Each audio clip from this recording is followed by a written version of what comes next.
वालेकुम, मेरा नाम डॉक्टर मारवी काजी है। जैसा कि जनवरी का महीना चल रहा है और इसे सर्वाइकल कैंसर की अवेयरनेस का मंथ भी कहा जाता है। यानी बच्चादानी के कैंसर का जो कॉमनेस्ट कॉज, जो आम रीज़न इसका देखा गया है वो ह्यूमन पैपिलोमा वायरस है।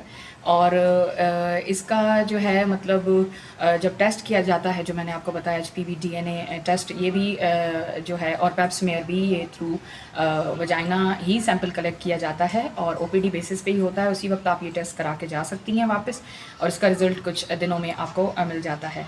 सो मैं ये मैसेज देना चाहूँगी मर्द हजरात को भी कि ऐसे मर्द हजरात या औरतें जिनको HIV है वो अपने इस किस्म के टेस्ट ज़रूर कराएं, और इसमें किसी भी जेंडर को मतलब ना रखें, क्योंकि ह्यूमन पैपिलोमा वायरस जो है वो मर्द को भी हो सकता है, औरत को भी हो सकता है, और इसके अलावा ट्रांसजेंडर्स, ख्वाजा सराज जो भी हैं, सबको हो सकता है। लेकिन इस वक्त हम बात कर रहे हैं सर्वाइकल कैंसर की, तो उसका कॉमन कॉज भी HPV ह्यूमन पैपिलोमा वायरस है।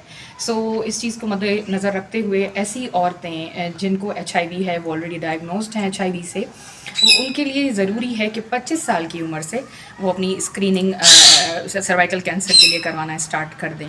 और ऐसी औरतें जिनमें सर्वाइकल HIV नहीं है, उनको चाहिए कि वो 30 साल की उम्र से अपनी सर्वाइकल कैंसर की स्क्रीनिंग कराना स्टार्ट कर दें। अब सवाल ये आता है कि 25 साल की उम्र HIV वालों में क्यों, उससे पहले क्यों नहीं HIV पॉजिटिव औरतों में? उससे पहले असल में आलमी इदारे सेहत के मुताबिक कम रेशो देखा गया है सर्वाइकल कैंसर का HIV जिनमें मस्बत है औरतों में।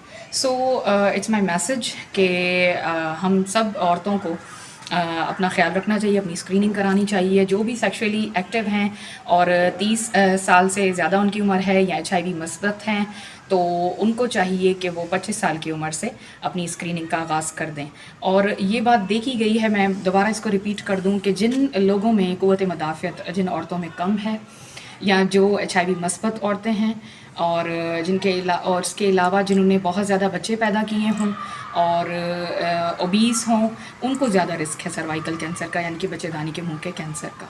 ठीक है, तो इसके लिए बहुत ज़रूरी ये है कि अपनी जो गायनकोलॉजिस्ट हैं, जो आपके इलाज करती हैं या स्पेशलिस्ट हैं, उनके पास जाएं। मज़ीद आपको वो ही गाइड करेंगे, जो भी आपके डॉक्टर होंगे, लाइक कि मतलब क्या करना है, स्क्रीनिंग के बाद क्या करना है, अगर मस्बत आ जाता है तो क्या करना है, अगर मस्बत नहीं आता तो फिर कब टेस्ट कराना है। बेहतर तो यही होता है कि 3 से 5 साल के अंदर दोबारा से स्क्रीनिंग करानी चाहिए। सो अगर वक्त ने इजाज़त दी तो मज़ीद डिफरेंट टॉपिक्स पे भी अवेयरनेस दी जाएगी इंशाल्लाह ताला।